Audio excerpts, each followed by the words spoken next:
안녕하십니까, 박 교수님. 네, 안녕하세요. 네, 사실 제가 8월달 출판을 목표로 해서 15개 성공 사례를 지금 만들고 있습니다. 단락은 사업화 전략. 전 단계에서 먼저 보면은 아이디어 발굴, 사업화 전략, 그리고 그 대기업이 아닌 분들이 성공했던 사례 15개 정도 넣고 마지막 단계에서는 지속 성장을 하기 위해서 어떤 전략하고 가야 되는 게 맞는 건지. 그 중에 한 테마가 백업 커피인데 저도 사실은 백업 커피를 들어본 지 얼마 안 됐습니다. 그래서 이제 커피 브랜드의 그 진짜 전략이 무엇인지 어떻게 보면 0%에 도전한다는 것도 굉장한 거지만 또 이제 3년 만에 200개를 돌파한 것도 대단하고 메뉴 구성도 굉장히 대단하고요. 그래요? 예. 그래서 요 부분에 대해서 오늘 한번 준 전문가이신 교수님하고 한번 네. 제가 그 석사는 네. 프랜차이즈 MBA라고 해서 네. 경영 석사는 프랜차이즈를 하긴 했는데 그러면 뭐 오늘 그 백업 커피 말씀하셨는데 네. 백업 커피라는 게 저도 지금 듣기로는 뭐 굉장한데 네. 200개나 지금 가맹돼 있고 네. 근데 여기에 뭐 이름부터 일단 한번 무슨 뜻으로 졌는지 혹시 사실 저도 이제 이거 백업 커피 하면서 굉장한 호세가 좀 들어가 있다. 호세 이런 생각을 했는데 가만히 또 들여다보면은 전략이 꽤 묵직합니다. 그래서 오늘은 백업 커피의 아이디어부터 사업화, 성장까지 한번 싹 뜯어보시죠. 예. 그러면 일단은 이름부터 그 의미가 따로 있나요? 뭐 메가나 백다방이라든가 이제 기본적으로 연간 가맹점 매출 보면 3천억, 4천억 정도 됩니다. 그 정도 되는데 가맹점 매출 다 합치면은 되는데 가맹점주가 100억을 벌 수 있도록 돕겠다는 타락에서 나온 크네요. 브랜드라고 합니다. 가맹점주가 100억. 네. 가맹해야 되겠네. 그러면은 사실은 우리가 뭐 커피는 옛날부터 뭐 10년 전이나 20년 전이나 항상 뭐 포하다 얘기하는데 그 안에 사실은 뭐 스타벅스가 한번 지금도 뭐 잘하고 있지만 근데 사실은 스타벅스를 누가 이기겠냐 이런 얘기도 했었지만 사실은 지금 사라졌지만 안타깝게 카페베네라는 회사가 나타나서 숫자로 한번 이겼잖아요. 가맹점 숫자로. 최근에는 뭐 역시 또 똑같은 말씀을 저 질문할 것 같은데 포화는 아닌가요? 어떻게 바라보세요? 어떻게 보면 굉장한 포화죠, 사실. 뭐 한 집 건너 한 집이 커피숍이듯이 스타벅스, 이디야, 메가, 그다음 컴포즈까지 이제 굉장히 많은데 각 브랜드별로 보면은 포지셔닝 전략이 분명합니다. 예를 들면은 뭐 우리가 아는 뭐 스타벅스부터 스타벅스 같은 경우는 그 프리미엄 브랜드. 커피도 커피지만 공간 자체가 이제 브랜드라고 보시면 되고요. 그렇죠. 제3의 공간, 뭐 여유, 분위기, 자아 표현까지 있다라고 이제 좀 봤습니다. 스타벅스는 뭐 하워드 슐츠인가요? 그분이 뭐 공간을 판다 유명한 말 했잖아요. 그러면은 우리가 아는 것 중에 또 뭐 투썸이라든지 뭐 많이 있는데 투썸은 어떠나요? 투썸 같은 경우는 처음에 그 브랜드를 만든 회사가 CJ입니다. 그렇죠. CJ에서 만들었는데 디저트 프리미엄 감성. 근데 케이크 먹으러 간다. 커피 마시러 가는 곳이 아니라 케이크 먹으러 가는 곳이다. 라고 해서 생일이나 어떤 파티가 있을 경우에 파리마켓도 가겠지만은 투썸으로 많이 갑니다. 20대 애들이 제일 많이 가는 곳이 투썸입니다. 아직도 괜찮나요, 투썸? 네. 나를 위한 한 조각의 시간. 이 투썸이라고 합니다. 그러면 예를 들면 좀 스타벅스라든지 우리가 흔히 아는 뭐 컴포즈라든지 메가라든지 뭐 백다방도 요새는 잘 안 들리긴 한데 그쪽 분야는 어떤가요? 그쪽 분야 보면은 뭐 메가 커피, 그다음에 컴포즈, 백다방의 이제 공통적인 부분은 가성비가 좋다. 양이 많다는 거죠. 그러니까 대용량에다가 저가다. 그리고 이제 빠르게 마시고 많이 팔자는 전략이죠. 가격에 민감한 고객층, 학생들이라든가 제가 사는 광주에서도 보면은 근데 그 메가하고 가보면은 학생보다는 50대들이 많습니다. 어디가요? 백다방? 아니 메가 컴포즈 이제 그 외곽 쪽으로 가면은 그 동네 계신 분들이 모이면서 커피 한 잔 마시자 이렇게 해서 50대들이 또 우유로 많이 갑니다. 그렇죠. 저도 며칠 전에 저기 삼성역 갔었는데 저도 거기 뭐 타사 브랜드가 하나 있었고 저기 메가가 있더라고요. 거기 가게 됐더라고요. 그러면은 우리가 아까 뭐 이제 세그멘테이션이라 그러나요? 이제 어느 위치를 하고 있느냐 그랬을 때 지금 백업 커피는 우리가 지금 뭐 스타벅스 보난자라든지 뭐 이런 쪽도 바라봤고 중간이면 우리가 이제 이디야 커피를 뭐 중간쯤에 있다는 얘기 많이 하잖아요. 그 다음에 이제 그 지금 합리적의 그 가격의 품질에 가성비를 추구하는 영역이 제가 수업 시간에도 이렇게 요 사례로 들 때가 있거든요. 그러면 이디야가 중간인데 사실은 이디야를 하고 경쟁한다는 그 브랜드를 혹시 떠오르는 게 있냐 학생들한테 물어보면 거의 대답을 못해요. 그러면 그럼 완전 그 분야에서는 독점인가요? 뭐 그러면 그건 아니고 또 뭐 개인 또 카페들이 있습니다. 뭐 이렇게 얘기가 나오는데 그러면 어떻게 보면 이디야하고 좀 경합을 하는 뭐. 근데 이디야 같은 위치인가요? 경우가 사실은 그 위기가 좀 있습니다. 전년도 대비 금년도 매장 수가 줄고 있어요. 그게 뭐냐면 이제 스타벅스나 투썸 그리고 이제 그 메가나 이제 그 백다방 중간에서 어떤 그 고객층을 형성한다기보다는 고객을 뺏기고 있는 애매한 상황인 거죠. 지금. 그럼에도 불구하고 이제 이디야가 갈 수 있는 부분은 입지가 굉장히 좋다. 접근성도 좋고 그런 부분이 좋습니다. 그러면 이 백업 커피는 어떻게 그 품질이나 가격 면에서는 그 같은 영역인데 네. 위와 아래에서 그 가운데 샌드위치를 끼는 위치적으로는 똑같지 않나요? 샌드위치보다는 좀 포지션이. 약간 이제 저가 쪽으로 좀 이디야보다는 약간 아래. 그렇죠. 약간 이제 저가로 보면 되는데 가성비를 유지하면서 시네마 메뉴라는 게 있습니다. 극장 가면 저희가 팝콘도 먹고 네. 뭐 추로스 이런 것도 먹잖아요. 그런 부분 그 시네마 메뉴 같은 거 재미와 경험 요소를 넣어서 가심비까지 잡는 나 시네마에서 뭐 영화 틀어주는 줄 알았더니 시네마에서 먹을 수 있는 그런 그런 메뉴를 요소들이- 주겠다. 그렇죠. 그런 메뉴 구성이 된 거죠. 이제. 그거 재미난 아이디어. 네. 그러면 그 아까 말한 팝콘, 나초 뭐 이런 그 극장 가면 흔히 먹을 수 있는 네. 그런 메뉴들이 있다는 거 아니에요? 어떻게 보면 이제 그 경험 중심의 소비를 늘린 거죠. 아까 우리 그 스타벅스 얘기했을 때도 네. 공간을 판다 뭐 이런 네. 슬로건이 있잖아요.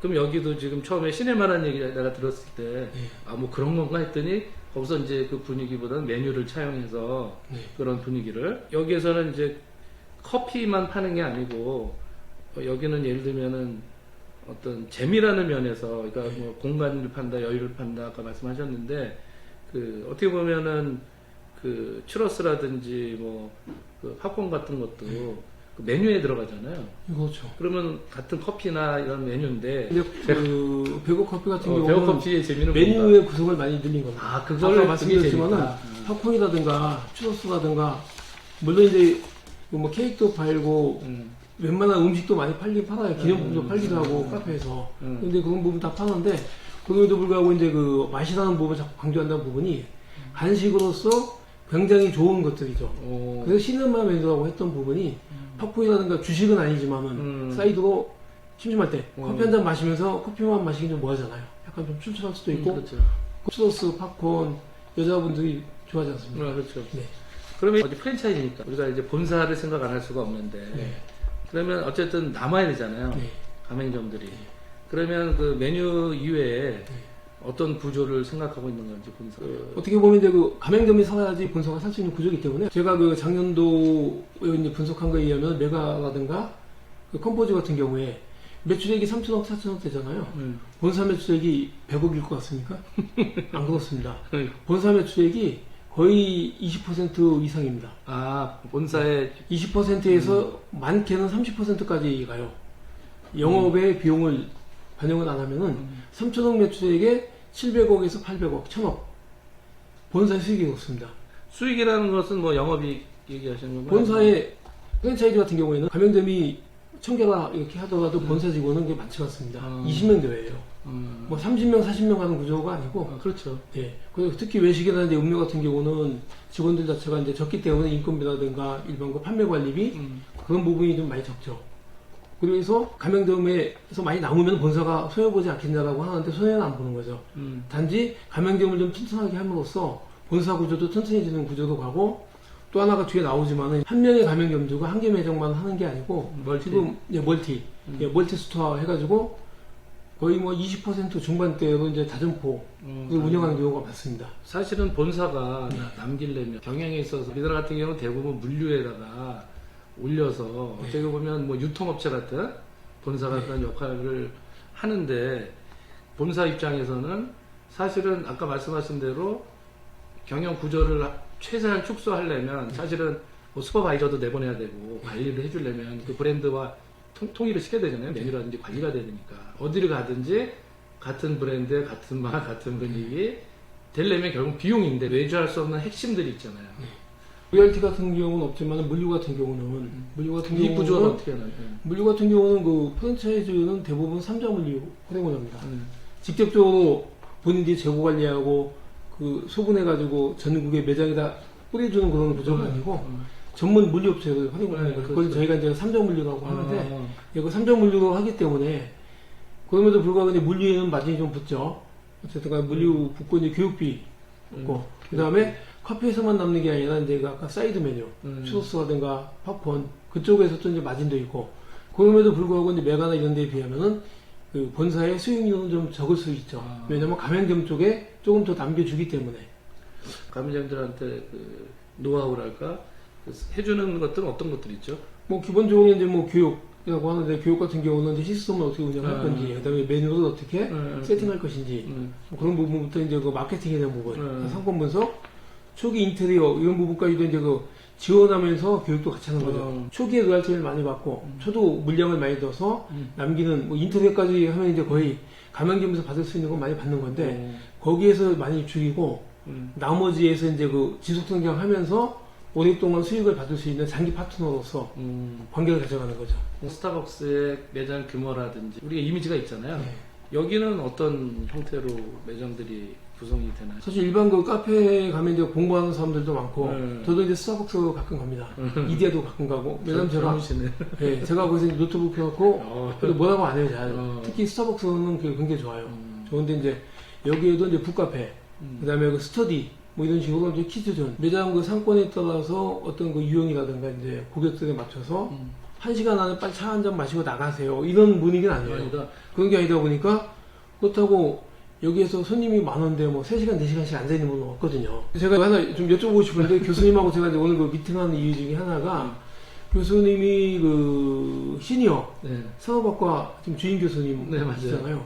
여기에서도 제가 이제 듣기로는 학생들 중에서 원생분들이지만은 젊은 분들도 있고 40대 50대 분들도 있는데 사업하시는 분들도 많고 그분들이 졸업할 때 이제 그 시니어하고 연계된 어떤 아이템이나 이런 아이디어도 많을 테라 창업화, 사업화 사례들 한번 좀 말씀해 주시죠.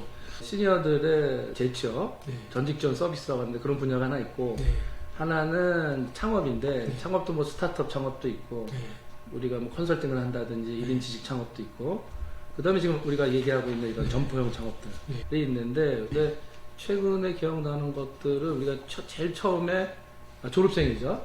중에는 고시원 플랫폼을 하겠다 그래가 시작한 회사가 있어요. 스타트업. 수익 구조가 점점 어려워지잖아요. 고시원에서 남는 게 없으니까 그 연결해줘가지고 지금은 어디까지 왔냐면은 단지 연결해주고 관리해주고 직영 모델을 회사 이름이 독립생활이라는 회사인데 그 성수동에 먼스리우라고 1호점을 만들었어요. 직영 건물 하나를 다 공사해가지고 그게 반응이 좋아가지고 작년에 3개 공사했고 올해 상반기만 10개. 그래서 좀 기대가 되는데 스타트업 업계에서는 이제 그 단계가 있거든요. 지금 시리즈 A에 까지는 못 가고 프리 A까지 지금 단계까지 와 있어요. 기대되는 학생이 하나 있고 그 다음에는 이제 또 우리 지금 현재 재학생 중에는 원래 사회에서 한 50대 되신 분인데 그 시니어를 대상으로 한 특화된 프로그램으로 강의를 하시는 전문 강사분이 계신데 저 입학한 다음에 시니어 산업학과에 자기가 왔으니 세종대 그 미래교육원에서 또 똑같은 프로그램을 한번 해보고 싶다. 재학 중이지만 그쪽에서 프로그램을 잘 운영하셔서 거기서 또 지금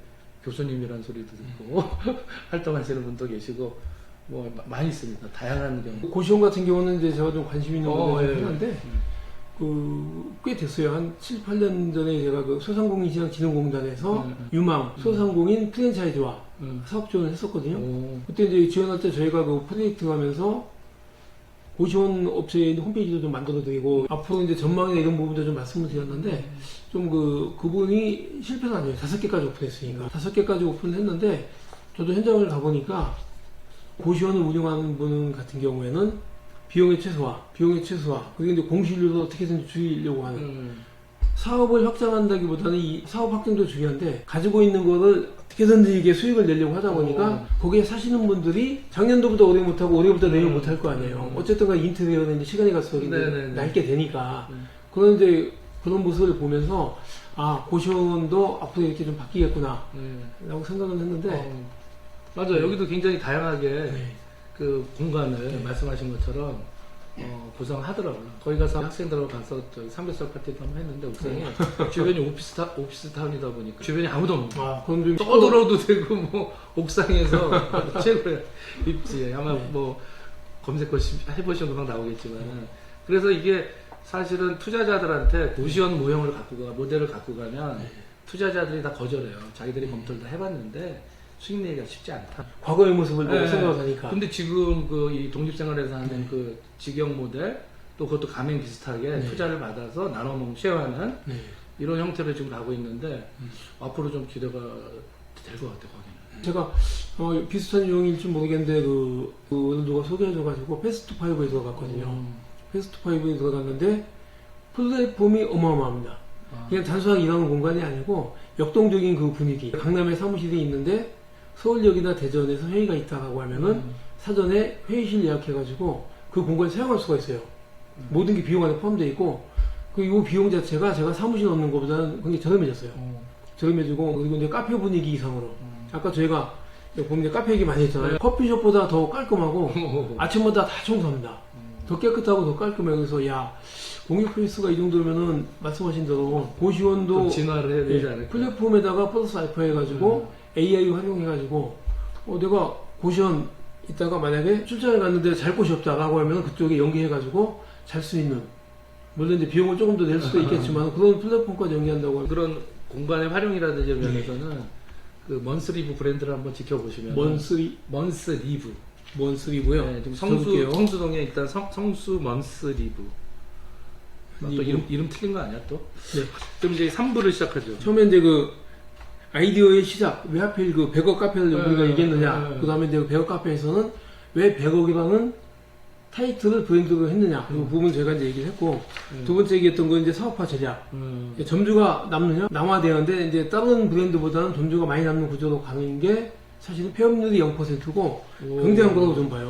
굉장한 건데. 네, 굉장한 거고 제가 그 GS25에 근무하면서 개발팀에서 가맹점 하나 오픈하기 위해서 굉장히 고민을 하는데 제가 이로 좀 폐점시켰어요. 권한이 그 정도까지는 안 됐지만은 이 매장은 매출액과 매출 이익과 그다음에 그 여러 가지 임대료라든가 판매 관리 다 했을 때 적자 구조다. 그래서 제가 과감하게 GS25 폐점 1호점에 개발팀하고 무지하게 부딪혔습니다. 아니 진짜 이게 폐점률 0%라는 것은 좀 임팩트가 있네요. 그래서 이제 3부에서는 그 지속 성장의 조건이 무엇이냐 라는 거는 이제 그 변화하는 브랜드에 대해서 그 말씀 한번 나누시죠. 그럼 이걸 계속 지금 이 폐점 0%를 유지하려면 그러면 어떤 것을 가지고 이걸 이어가고 있나요? 어쨌든 간에 공식적으로는 그 폐점한 적은 없고 물론 양수도는 있죠. 양수도는 제가 이제 봤는데 폐점한 사례는 없고 점주 수익률이 구조적으로 이익이 나오는 곳에 가 있는 거죠. 물론 좋은 입지 상권에 개점하는 부분도 있고 그다음에 이제 개점을 하고 나면은 그 음료 커피 외에 사이드 메뉴 매출도 굉장히 좋고 이익도 좋은 거죠. 그래서 이제 매출이 나오고 이익이 나올 수 있는 구조로 가기 때문에 정말 내가 몸도 안 좋고 지방으로 이사 가기 때문에 가게를 내놔야 된다고 하면 양수도 하는 거죠. 양수도 하게 되면 이제 권리금을 좀 받고 나가기 때문에 손실은 안 보는 구조로 간다. 라는 게 제가 보기에는 그 100억 커피의 컨셉이 아닌가라고 생각합니다. 뭐 예를 들어 설명을 해주셨는데 광고는 많이 안 하는 것 같아요. 광고보다는 간판 자체가 광고가 입소문이니까. 입소문이고 한 명이 오픈했다가 좋으면은 친지들한테 얘기해서 또 오픈하고 본인도 하나 더 오픈하고 해서 전체 그 다점포가 사실 그 프랜차이즈에서는 굉장히 중요한 부분인데 20% 이상이 지금 다점포 운영을 한다고 합니다. 가맹점주 10분이면은 한 2.5명 정도는 2호점을 오픈해서 운영을 한다는 거죠. 100억 커피를 그 창업을 고민하는 사람들한테는 그 한번 좀 참고할 만한 브랜드가 되겠네요. 아까 앞에서 말한 그 0%라든지. 그러면 이 시장이라든지 사람, 시스템 요 세 가지를 이해하면은 이런 브랜드를 누구나 만들 수 있는 건가요? 누구나 만들지는 못하죠, 사실은. 일단 그 아이디어를 내야 되고, 그 아이디어를 좀 구체화시켜야 되고, 그다음에 이제 그 환경 분석도 해야 되고, 경쟁사 분석도 하고, 또 과연 내가 할 수 있는 여력이 있는 건지, 자금이라든가, 그런 부분이 이제 시작 단계인 거고, 이것을 실질적으로 하는 게 중요한 거죠. 그리고 제가 여러 개 이제 그 프랜차이즈 브랜드를 많이 봤는데, 혼자서 브랜드 키운 적은 보는 많지가 않아요. 의외로 많지 않고, 2명, 3명. 어쨌든 간에 내가 영업 쪽을 잘하면 누군가 행정이라든가 조직을 갖춰줘야 되는 거고. 그리고 그런 부분을 잘한다고 하면 누군가 메뉴라든가 아니면 상품 개발이라든가 이런 부분을 또는 이제 홍보 마케팅. 여기에서 혼자 다 하다 보면 결국 이제 커지고 나서 시스템적으로 누수가 생기는 거죠. 그렇죠. 제가 보기에 그 창업이 고민 중이라면은 세종대학교 시니어 산업학과 대학원생분들도 뭐 1학차, 2학차, 3학차 지나면서 4학차 때부터는 정말 내가 그동안에 고민했던 아이디어. 어릴 때부터 아이디어 많잖아요. 뭐 한번 해볼까? 이 장사 해볼까? 저 장사 해볼까? 그러다가 이제 집에서 혼나기도 하고, 또 이제 까먹기도 하고. 그래도 제가 보기에 그런 부분이 그 주식 투자라든가 아니면 부동산 투자라고 하지만 사실 이제 투기에 가깝잖아요. 그런데 그 투자 아닌 그 투기보다는 창업 쪽에 관심을 갖는 게 더 건전하죠. 그렇죠. 네. 아니 뭐 저희 과 같은 경우도 초창기에는 아까 스타트업을 빨리 해가지고 한번 그 스타트업 기업들이 이제 관심이 많이 있었어요. 그래서 그런 걸 많이 우리가 공부도 하고 또 투자도 직접 하고 학생들하고 같이. 근데 그게 리스크가 좀 크더라고요. 시니어들한테. 그래서 지금 말씀하신 것처럼 최근에는 아까 말했지만 1인 지식기업이라든지 그 다음에 이런 점포형 창업들 오늘 소개해 주신 백업 커피라든지 여기 안정된 프랜차이즈가 있다 그러면 경험 없는 처음 뭐 예를 들면 직장 나와서 전혀 다른 분야 자기가 하는 분야는 자기가 전문가였지만 직장 다닐 때야 나오면은 초보자니까 맞습니다. 이런 프랜차이즈 도움을 받으면 좋긴 하죠. 네, 그래서 A 브랜드 해서 A 브랜드가 좀 그래도 괜찮네라고 하면은 권리금 받고 팔 게 아니고 2호점을 한번 해보자, 3호점 한번 해보자. 이것도 굉장히 괜찮은 방법이에요. 맞아요. 왜냐면 그 2년, 3년 동안 했던 브랜드이기 때문에 눈을 감으면 다 알잖아요. 그렇죠. 그런데 자기 손에 있는 거는 좀 가치가 없어 보이고 남의 손이 커 보이다 보니까 또 이거 정리하고 또 다른 거 한번 해볼까 하면 이제 시행착오 처음부터 다 겪는 거죠. 맞아요. 프랜차이즈 사실 뭐 미국 같은 공모장도 사실 가맹점주가 그 다점포 하는 경우가 많다고 하더라고요. 그래서 제가 집을 사면서 하는 것 중에 하나가 이제 GS25 출신이지만은 GS25 10개 좀 오픈하는 분. 예, 그분도 이제 그 만나 뵙고 왔어요. 야, 대단. 그분이 저보다 근속이 더 오래됐습니다. 네? 저는 GS25에서 11년 근무했는데 그분은 20년, 2005년도부터 지금 2025년도까지 20년 동안 GS25 가맹점주 하면서 가맹대행을 10개 합니다. 대단한 분입니다. 대단해가지고 제가 그래서 한번 찾아뵌 거예요, 그분을. 직접 만나보셨어요? 예, 만나뵀는데 이제 저희 집에서 차고 가니까 7분 거리더라고요. 그렇게 가까운데. 깜짝 놀랐어, 그분이 있는 줄 알고. 예, 그래서 이제 그분 소개받은 것도 GS25 이제 부장이면서 퇴직해서 지금 가맹점을 하고 있는 후배가 있는데 후배한테 제가 다점포하는 그 점주님 좀 소개해줘 했더니 이제 이 친구가 소개해준 분이 그분이에요. 수익이 괜찮다고 그러던가요? 10개 정도 하면? 10개면 수익이 대략적으로라도. 수익이 좋은 점포도 있고 이렇게 다 해가지고 안 좋은 점포도 있고 그래서 이제 그 보니까 폐점한 점포는 별로 없는 것 같아요. 그분이? 예, 10개 정도 오픈했는데 그 와중에 이제 한두 개 정도는 폐점을 했겠지만은 관리를 잘하죠. 예, 관리도 잘하고 이제 입질 잘 보는 거죠. 오히려 GS25 본사에서 매장이 너무 커 보인다, 좀 줄이자라고 하면 이분이 아니다, 이 정도는 돼야 돼 라고 해서 제가 이제 만난 매장이 거점 점포인데 60평입니다. 60평 편의점이 굉장히 큰 거거든요. 앞에다 수박도 놓고 팔고 하다 보니까 이제 그 슈퍼 아닌 슈퍼가 됐네. 예, 편의점형 그 슈퍼형 편의점이 된 거죠. 굉장히 좋은 거죠. 그런 거는 제 소비자 입장에서는 더 서비스인데, 좋은 서비스인데. 네. 따로 안 가도 되고. 맞습니다. 그 동네에서 그냥 그 유흥업소에 있는 그런 편의점이 아니고 이제 그 지역 내에 있는 편의점이다 보니까 생필품부터 해서 그렇게 그 음식까지 굉장히 좋죠. 나중에 한번 해보시겠어요? 저는 일 많이 하는 걸 못할 것 같고, 왜냐면 그 편의점 같은 경우는 관리 요소가 많잖아요. 거기 제품 가질 수도 많고. 그래서 저는 이제 최대한 노동력이 안 들어가는 걸 연구를 한번 해보려고 연구 중에 있습니다. 뭐 공부한다는 게 아니라 찾아보고 있어요. 아니 조금 전에 그 고시원 같은 경우는 패스트 파이브 그 모델로 패스트 파이브는 공유 오피스잖아요. 맞아. 여기 같은 경우 그 어떻게 보면 공유 숙소잖아요. 여기는 진짜 여기 그 독립생활에서 관리해줘요. 예, 그래서 이런 부분들 조금 더 관리하고 신경 쓴다고 하면은 굉장히 좋을 것 같아요.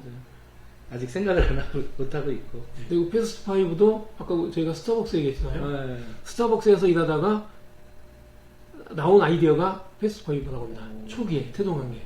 그래서 역사가 꽤 오래됐네. 예. 아니 그 패스트 파이브는 이제 10년밖에 안 됐습니다. 10년밖에 안 됐는데 스타벅스를 보면서 이분들이 여기서 왜 일을 하지? 왜 여기서 공부하지? 하다 보니까 새로운 플랫폼을 만들어 그 아이디어가 거기서 왔다고 합니다. 다양한 걸 많이 보면 아이디어가 많을 것 같아요. 맞아요. 집에만 있으면 안 돼. 예. 교수님은 유튜브라도 봐야지. 유튜브를 보고 있습니다. 넷플릭스와 유튜브. 유튜브는 하고 싶은 얘기만 하고 듣고 싶은 얘기만 듣다 보니까 수고하셨습니다. 교수님.